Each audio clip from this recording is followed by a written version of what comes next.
எனக்கு ஒரு மழை வரப்போகுது சொல்லுங்க. அங்கே காற்று தேவைப்படாது, அங்கு மழையும் தேவைப்படாது, அங்கே வாய்க்கால்கள் தான் தேவையாக இருக்க போகிறது.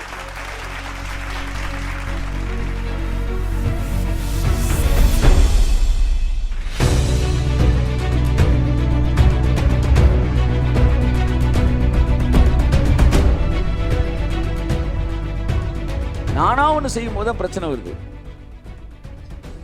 கம்பெனி நான் மெட்ராஸுக்கு அனுப்புது. என்னென்ன தரும்? எனக்கு போக்குவரத்து காசு தந்துடும், தங்குறதுக்கு அங்கே போய் தங்குறதுக்கு வீடெல்லாம் எப்படிங்க தர முடியும்? இல்லை, அங்கே தங்குறதுக்கு ஒரு ஹோட்டலில் ரூமு, சாப்பாடு எல்லாமே கொடுத்து அனுப்பும். நான் நல்லா போய் எல்லாம் செஞ்சுட்டு அவுட்டிங் போகிறதுக்குன்னு சேர்த்து கொடுத்துருவாங்க. நீ அப்படியே மெரினா பீச் எங்கே சுற்றி பார்த்துருவோம். ரைட். நானாக கிளம்புறேன் மெட்ராஸுக்கு. இப்போ காசு டிக்கெட் யார் எடுக்கணும் சொல்லுங்கள்? சாப்பாடு சார், நான் மெட்ராஸுக்கு போன வாரம் கொடுத்தீங்க, இந்த வாரம் கொடுக்க மாட்டேன்றீங்கன்னு கம்பெனியில் கேட்டால், போன வாரம் நாங்கள் சொன்னோம்டா, போன வாரம் நாங்கள் சொன்னோம், அதனால் எல்லாத்தையும் நாங்கள் கொடுத்தோம். இந்த வாரம் நீயா கிளம்புற? நாங்கள் சொன்னால் நீ அமெரிக்காவுக்கு போனாலும் நாங்கள் காசு தந்துடுவோம். கையை தட்டு.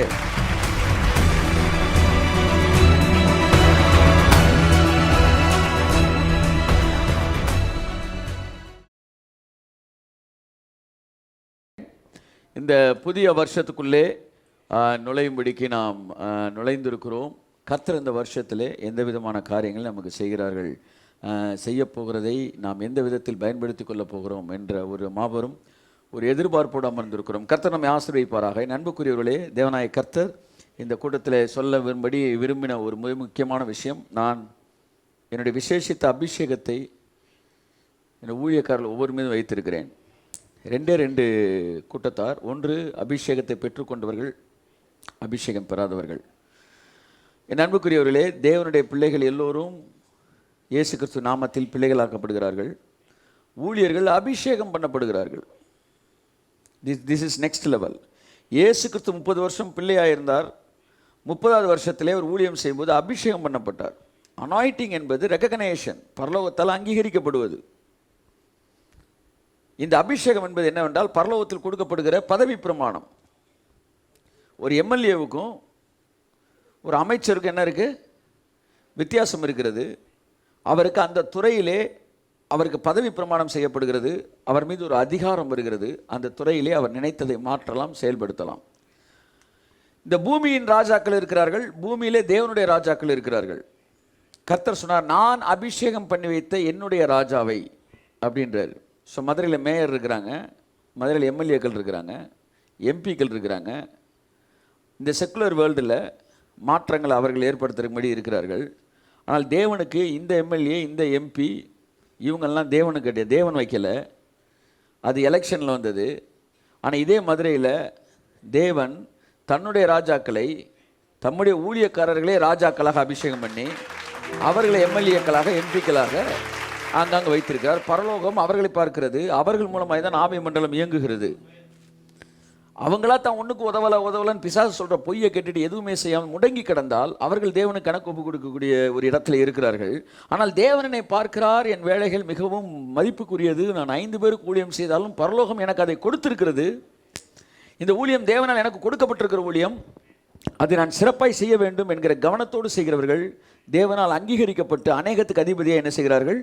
மாறுகிறார்கள். மிகப்பெரிய ஊழியங்களை பார்க்கிறோம். அந்த ஊழியங்கள் எல்லாம் மிகப்பெரிய ஊழியங்களாகவே பிறக்கவில்லை. அவைகள் நம்மை போல சாதாரணமான ஊழியங்கள் இருந்து துவங்கினது. நாம் அதை பார்த்துக்கிட்டே இருக்கிறத விட இந்த சாதாரணமான ஊழியத்தை மிகுந்த கனத்தோடு நான் செய்ய ஆரம்பிக்கும் போது, நான் தேவனால் அங்கீகரிக்கப்பட்ட, தேவனால் கௌரவிக்கப்பட்ட, தேவனால் அழைக்கப்பட்ட, தேவனால் அபிஷேகம் பண்ணப்பட்ட ராஜாவாய் இந்த மதுரை பட்டணத்திலே அல்லது இந்த மதுரை ஒட்டி இருக்கிற கிராமத்திலே நான் இருக்கிறேன் என்றால் கர்த்தர் என்னை அங்கே வைத்திருக்கிறார் என்கிற மனநிலையோடு இருக்கிறவர்கள் மிகப்பெரிய காரியங்களை கர்த்தருக்கு என்று செய்கிறார்கள். கர்த்தர் உண்மை தன்மையை பார்த்து அவர்கள் அடுத்த இடத்திற்கு கொண்டு செல்கிறார். என் அன்புக்குரியவர்களே, அபிஷேகம் பெற்றவர்கள், அபிஷேகம் பெறாதவர்கள். அபிஷேகம் பெற்றவர்கள் 2 பங்கு இருக்கிறாங்க. அபிஷேகத்தை உணர்ந்தவர்கள், அபிஷேகத்தை உணராதவர்கள். அபிஷேகத்தோட வேல்யூ தெரிஞ்சவங்க, அபிஷேகத்தோட வேல்யூ தெரியாதவங்க. இந்த மதிய வேளையிலே பரிசுத்த ஆவியானவர் விரும்புகிற விஷயம் என்னென்றால், உங்கள் மீது இருக்கிற அபிஷேகத்தை புரிந்து கொள்ளுங்கள். அந்த அபிஷேகம் மற்றதை போன்று இராது, அது தனித்துவம் வாய்ந்தது. அது நீங்கள் புரிந்து கொண்டால் இந்த வருஷம் உங்களுக்காய் பல காரியங்களை செய்யும். அந்த அபிஷேகம் சகலத்தையும் குறித்து உங்களுக்கு போதிக்கும். இந்த வார்த்தை இவ்விதமாக நான் சொல்ல, அந்த அபிஷேகம் சகலத்தை உங்களுக்காய் செய்து முடிக்கும். அபிஷேகம்தான் நம்முடைய முகவரி என்று பார்த்தோம். ரெவரண்ட் என்பதும் டாக்டர் என்பதும் என்னுடைய முகவரி அல்ல, என் அபிஷேகம் தான் என் முகவரி.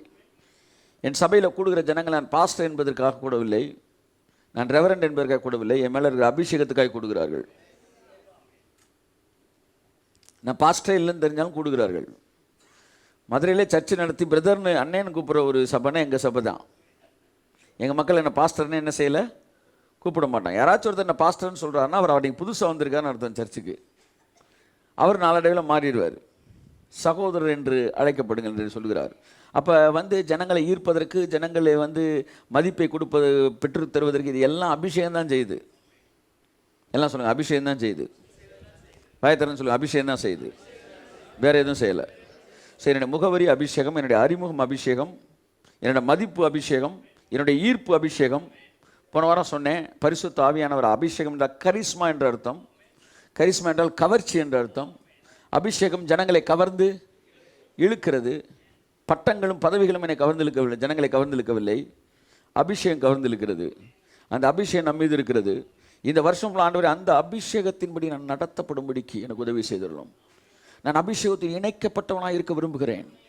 அபிஷேகம் நடத்துகிற இடங்களில் நான் நடக்க விரும்புகிறேன்.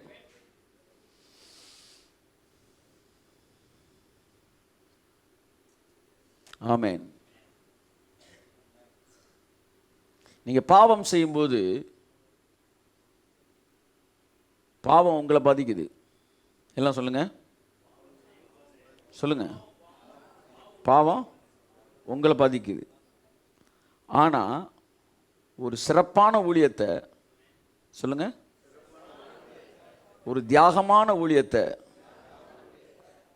ஒரு சரியான ஊழியத்தை, பாவத்தை செய்யலை, ஊழியத்தை, சரியான ஊழியத்தை தப்பான இடத்துல செஞ்சா, சொல்லுங்க, சத்தமாக சொல்லுங்க, தப்பான இடத்துல, தேவன் சொல்லாத இடத்துல நான் செஞ்சா அது பாவம் செய்கிறத விட மோசமானது. கையை தட்டுங்க. ஏன்னா நீங்கள் பாவம் செஞ்சால் உங்களை தான் பாதிக்கும். நீங்கள் சித்தம் மாறி ஊழியம் பண்ணால் அது கப்பலில் இருக்க எல்லாரையும் பாதிக்கும். புரிஞ்சவங்க மட்டும் அல்லேலூயா சொல்லுங்கள். யோனா சித்தம் மாறி போனால் அதனோட பிரச்சனை யாருக்கு? கப்பலில் இருக்க அம்புட்டு போயிருக்கும். அதுக்கு ஓரமாக உட்காந்து தம் அடிச்சிருந்தான்னா கூட அது அவனோட போயிருக்கும். ஊழியம் பண்ண போகிறேன்னு கிளம்பினா பாருங்க, பாவம் கப்பலில் இருக்க அம்புட்டு போயிருக்கும். பஞ்சாயத்து. ஒரு விஷயத்தை ஆழமாக எழுதி கொள்ளுங்கள், சித்தமில்லாத ஊழியங்கள் பாவத்தை விட மோசமானது. சித்தமில்லாத ஊழியங்கள், சித்தமில்லாத இடங்கள் பாவத்தை விட மோசமானது. 2 மாபெரும் கப்பல் சேதம் நடந்திருக்கு. ஒன்று பழைய ஏற்பாடு, இன்னொன்று புதிய ஏற்பாடு. பழைய ஏற்பாட்டில் யோனா, புதிய ஏற்பாட்டில் பவுல். 2 பிரயாணமுமே சித்தமில்லாத பிரயாணம். அடங்கிறோம், ஆனால் அது அடங்குறதுக்குள்ள மூச்சு அடங்கிடக்கூடாது. நிறைய பேர் போட்டியில் ஜெயிச்சிருவாங்க, கடைசியில் ஆரோக்கியத்தை இழந்துருவாங்க. இவங்க முன்னாடி ஜெயிச்சு காட்டணுண்டான்னு செஞ்சு முடிச்சு கூட்டத்தை நடத்தி நிறைய பேருக்கு சுகத்தை கொடுத்து கூட்டத்தை முடிச்சு இவர் போய் ஐசியூவில் அட்மிட் ஆயிடுவார். முதல்ல நடந்துச்சு. இவங்க முன்னாடி செஞ்சு காட்டணும்னு செஞ்சார் ஒருத்தர். கடைசி எல்லாரையும் சுகப்படுத்தி அனுப்பிச்சிட்டு கூட்டம் முடிஞ்சோன்னா அடுத்த ஒரு வாரத்தில் அவர் ஹாஸ்பிட்டல் போயிட்டார். அதுக்கு பேர் தான் சுயத்தில் செய்கிறது, தேவன் சொல்லாததை செய்கிறது. இங்கனக்குள்ளே யார் உங்களுக்கு டிஎல் ஆஸ்பானே சப்போர்ட்டுக்கு வந்தாலும் உங்களை காப்பாற்ற எவனாலும் முடியாது. ஏன்னா இப்பொழுது ஒன்றை நீங்கள் உங்கள் சொந்த விருப்பத்தின் பேரில் செய்து கொண்டிருக்கிறீர்கள். உங்கள் எதிரிகளுக்கு முன்பாக உங்களை நிலைநிறுத்தி காட்ட வேண்டும் என்று செய்து கொண்டிருக்கிறீர்கள். மற்றவர்களுக்கு முன்பாக நான் ஒரு நபர் என்று ஒரு முகவரியை வாங்க வேண்டும் என்று செய்து கொண்டிருக்கிறீர்கள். இது பாவத்தை விட மோசமானது.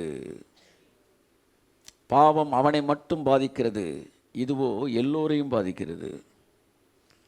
சித்தமே இல்லாத இடத்துல ஒரு 20 பேர் உட்காந்துருக்கிறான்னு வச்சுக்கோங்க. இப்போ இந்த 20 பேரும் எனக்குரியவனா இல்லை, அது பண்ணால் பிரச்சனை இல்லையே. இந்த 20 பேர் 20 பாஸ்டர்கிட்ட போகணுமே, அங்கே போகிறவனை இங்கே உட்கார வச்சுக்கிட்டு இருக்கேனே, அது அடுத்த குற்றம். முதல் குற்றம் எனக்கு சொல்லாததை செஞ்சேன். 2வது குற்றம் வேறு இடத்துக்கு போகிறவனை இங்கே என்ன செஞ்சுருக்கேன், உட்கார வச்சுக்கிட்டு இருக்கிறேன்.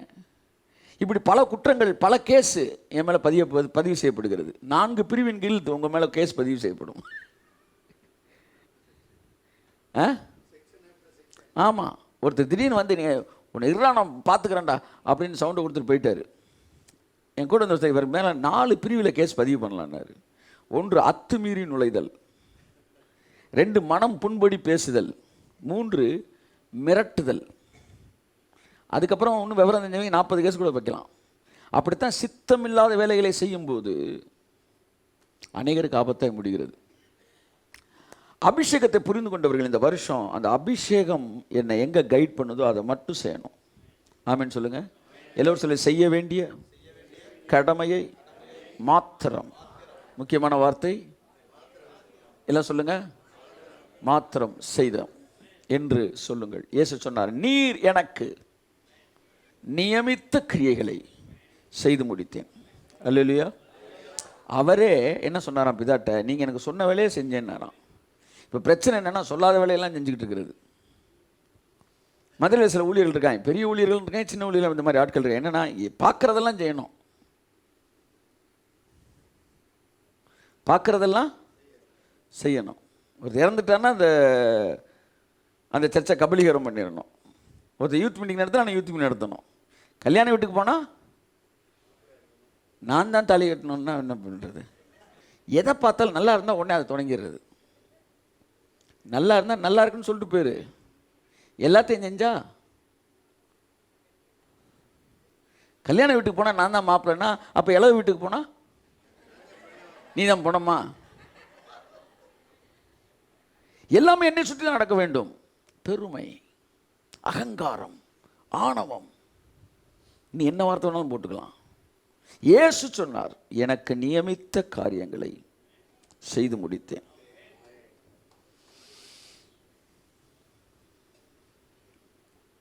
நீ நல்லா பாருங்க சார், நீங்கள் ஒரு சிடி போடலாமே என்கிட்ட கேட்டவங்க இருக்கிறாங்க.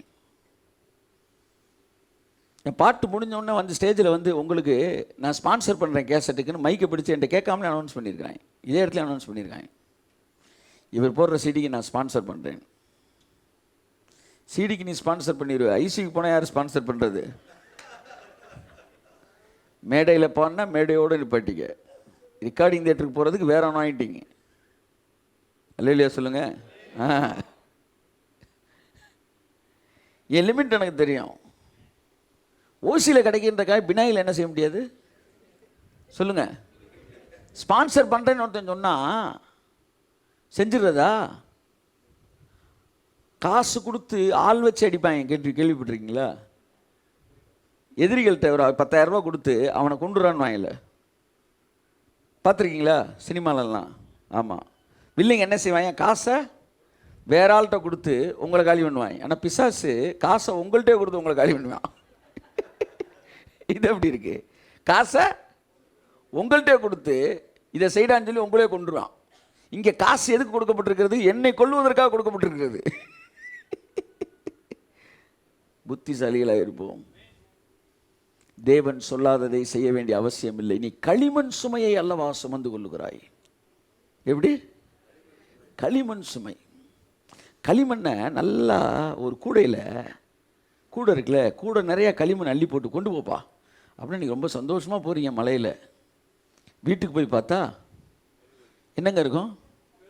வெறும் கூடை தான் இருக்கும். மலையில் களிமண் ஃபுல்லாக என்ன செஞ்சிடும்? கரைஞ்சி நீ தோத்துறோன்னு ஒரு 50 ஆத்மா தூக்கிட்டு போயிருப்போம். 50 உனக்கு சொந்தமே கிடையாது. கடைசியில் பார்த்தா வெறும் கூடை தான் இருக்கும். இது எதுக்கு? எனக்கு சொந்தமில்லாத ஒருத்தன் அங்கே இருந்தால் கூட என் எனர்ஜியை வேஸ்ட்டாக உரியறதுக்காக அங்கே உட்காந்துருக்கிறான். அவன் நாளைக்கு போகிறேன்னானா இன்றைக்கே போறியாப்பான்னு கேட்டுருணும் நீங்கள். என்னைக்குனாலும் அவன் போகிற ஆள். So he is sucking your energy. என் அன்புக்குரியவர் ஒன்றை புரிந்து கொள்ளுங்கள், தேவன் உங்களுக்கு நியமித்ததை மாத்திரம் செய்யுங்க. அப்படி செஞ்சால் நீங்கள் எப்படி இருப்பீங்கன்னா சாப்பிட்டுக்கிட்டே இருக்க ஆள் மாதிரி இருப்பீங்களாம். எப்படி? சாப்பிட்டுக்கிட்டே இருக்க டயர்ட் ஆவானா?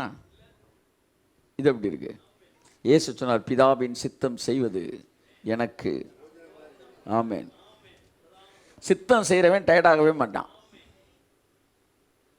இருக்கீங்களா? சித்தம் செஞ்சா டயர்டாக மாட்டீங்க. சார் ரொம்ப டயர்டாகுது சார் அப்படின்னா யோசிச்சுக்காங்க, நீங்கள் செஞ்சுக்கிட்டு இருக்க சித்தமானு கண்டுபிடிக்கும் போது. நான் சித்தத்தில் இருப்பேன் என்றால் எனக்கு டயர்டாகவே ஆகாது. 1 வருஷம் பாஸ்டர்ஸ் மீட் நடத்தினேன், டயர்டாகவே இல்லை. இன்னும் 1 வருஷம் நடத்துவேன், செலவழிக்கிறதுல டயர்டாகவே மாட்டேன். ஏன்னா அவர் சொன்னதை செஞ்சுக்கிட்டு இருக்கிறோம். ஆயிரங்களை செலவழிச்சா லட்சங்களை தருவார், லட்சங்களை செலவழிச்சா கோடிகளை தருவார். நம்ம டயர்ட் ஆகவே மாட்டோம். நானா ஒன்று செய்யும் போது தான் பிரச்சனை வருது. கம்பெனி நான் வந்து மெட்ராஸுக்கு அனுப்புது, என்னென்ன தரும் எனக்கு? போக்குவரத்து காசு தந்துடும், தங்குறதுக்கு அங்கே போய் தங்குறதுக்கு வீடெல்லாம் எப்படிங்க தர முடியும்? இல்லை, அங்கே தங்குறதுக்கு ஒரு ஹோட்டலில் ரூமு, சாப்பாடு எல்லாமே கொடுத்து அனுப்பும். நான் நல்லா போய் எல்லாம் செஞ்சுட்டு அவுட்டிங் போகிறதுக்கும் சேர்த்து கொடுத்துருவாங்க. நீ அப்படியே மெரினா பீச் எங்கே சுற்றி பார்த்துருவோம், ரைட்டு. நானாக கிளம்புறேன் மெட்ராஸுக்கு. இப்போ காசு டிக்கெட் யார் எடுக்கணும் சொல்லுங்கள்? சாப்பாடு சார் நான் மெட்ராஸுக்கு போன வாரம் கொடுத்தீங்க, இந்த வாரம் கொடுக்க மாட்டேன்றீங்கன்னு கம்பெனியில் கேட்டால், போன வாரம் நாங்கள் சொன்னோம்டா, போன வாரம் நாங்கள் சொன்னோம், அதனால் எல்லாத்தையும் நாங்கள் கொடுத்தோம். இந்த வாரம் நீயா கிளம்புற? நாங்கள் சொன்னால் நீ அமெரிக்காவுக்கு போனாலும் நாங்கள் காசு தந்துடுவோம். கையை தட்டு.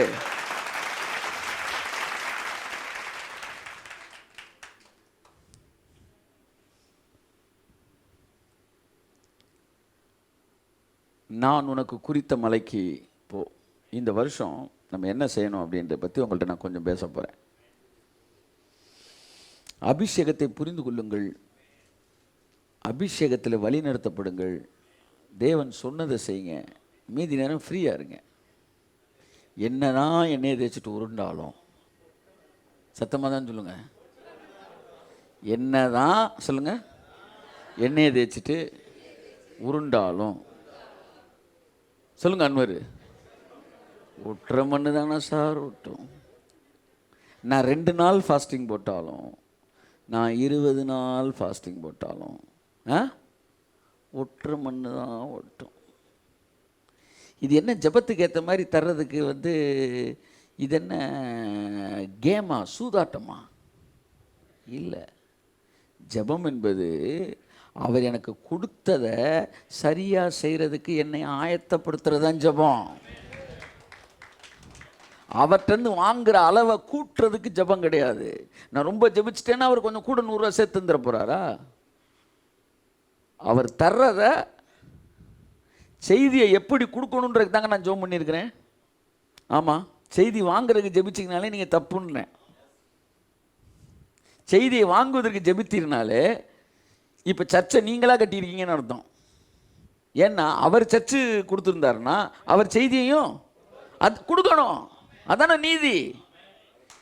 சர்ச்சை அவர் கொடுத்தாருன்னா செய்தி அவர் கொடுக்கணும். செய்தி அவர் கொடுத்துட்டாரு, அதை எப்படி கொடுக்கணும்னு கேட்கறதுக்கு தான் நான் ஜெபம் பண்ணுறேன். இல்லை என்ன மாதிரி பண்ணணும், நான் உட்காந்து செய்தியை வாங்க போகிறேன், நீ சீனாய் மலையில் போய் கட்டளை வாங்க போறியா நீ? இல்லை.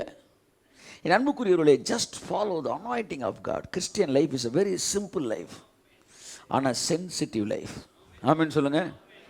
ஆமேன், ஆமேன். வாசிப்போம் 2 ராஜாக்கள். இந்த வருஷத்தில் தேவன் சொல்ல வந்த வார்த்தையை நான் உங்களுக்கு சொல்லி கடந்து செல்ல விரும்புகிறேன். 2 ராஜாக்கள் 3ஆம் அதிகாரம் 16, 17, 18. அவன் கர்த்தர் உரைக்கிறது என்னவென்றால், கர்த்தர் உரைக்கிறது என்னவென்றால், இந்த பள்ளத்தாக்கிலே எங்கும் வாய்க்கால்களை வெட்டுங்கள், எங்கும் வாய்க்கால்களை வெட்டுங்கள். நீங்கள் காற்றையும் காண மாட்டீர்கள். எல்லாரும் சொல்லுங்க, வாய்க்கால்களை வெட்டுங்கள். கர்த்தர் உங்களுக்கு சொன்ன வேலை என்ன? வாய்க்கால்களை வெட்டுங்கள். நீங்கள் காற்றையும் காண மாட்டீர்கள், காற்றையும் காண மாட்டீர்கள், மழையையும் காண மாட்டீர்கள், மழையையும் காண மாட்டீர்கள். ஆனாலும் நீங்களும் உங்கள் ஆடு மாடுகளும் உங்கள் மிருக ஜீவன்களும் குடிக்கும்படிக்கு இந்த பள்ளத்தாக்கு தண்ணீரால் நிரப்பப்படும் என்று கரங்களை தட்டி கர்த்தருக்கு நன்றி சொல்லுவோம். கர்த்தர் சொல்லுகிறார். ஆமென், ஆமென். எல்லாரும் உற்சாகமாய் ஆமென் ஒரு அல்லேலூயா சொல்லுவோம். ஹல்லேலூயா. தண்ணீரை நிரப்ப வேண்டியது என்னுடைய வேலை அல்ல, தண்ணீரை நிரப்ப வேண்டியது அவருடைய வேலை. அணையை திறந்து விடுவது அவருடைய வேலை. வாய்க்காலை வெட்டுவது மட்டும்தான். கையை தட்டுங்க. ரூபாயை வாங்கிறது உங்க வேலை இல்ல, ரூபாயை கொடுக்கறது அவர் வேலை. அதை எப்படி செலவழிக்கணும்ன்றது உங்க வேலை. நீ காற்று பார்க்க மாட்ட, மழையும் பார்க்க மாட்ட. எல்லாம் சொல்லுங்க. ஒரு தண்ணி வர்றதுக்கு என்னென்ன தேவை? காத்தடிக்கணும், மழை பெய்யணும். எழுப்புதலுக்கு என்ன தேவை? இருதயத்தை திடப்படுத்திக்கங்க, ஹார்ட் அட்டாக் வந்துடக்கூடாது. எழுப்புதலுக்கு என்ன தேவை? உபவாசம் தேவை. எழுப்புதலுக்கு என்ன தேவை? உருண்டு உருண்டு உருண்டு ஜெபிக்கிற ஜெபம் தேவை. அப்படின்னு நமக்கு சொல்லி கொடுத்துருக்குறாங்க. தப்பாக எடுத்துக்கிறாங்க. காற்றும் மழையும் இருந்தாங்க தண்ணி வரும். ஆனால் இவர் சொல்றாரு காத்தும் இல்லை மழையும் இல்லை, வருதுப்பா.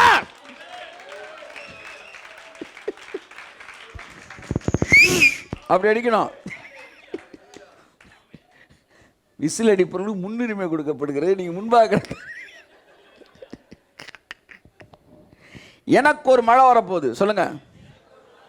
அங்கே காற்று தேவைப்படாது, அங்கு மழையும் தேவைப்படாது, அங்கே வாய்க்கால்கள் தான் தேவையாக இருக்க போகிறது.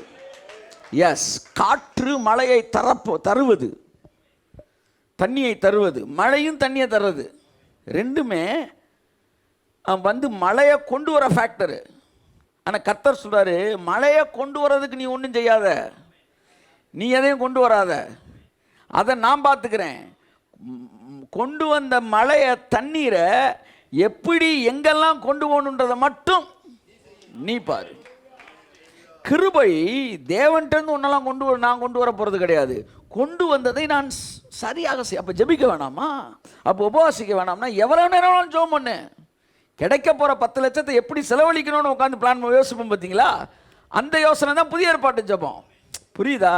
10 லட்சத்தை எப்படி சம்பாதிப்பதுன்னு ஒருத்தன் யோசிக்கிறான், வந்த 10 லட்சத்தை எப்படி செலவழிக்கணும்னு ஒருத்தன் யோசிக்கிறான். 2 பேரும் யோசிக்கிறாங்க.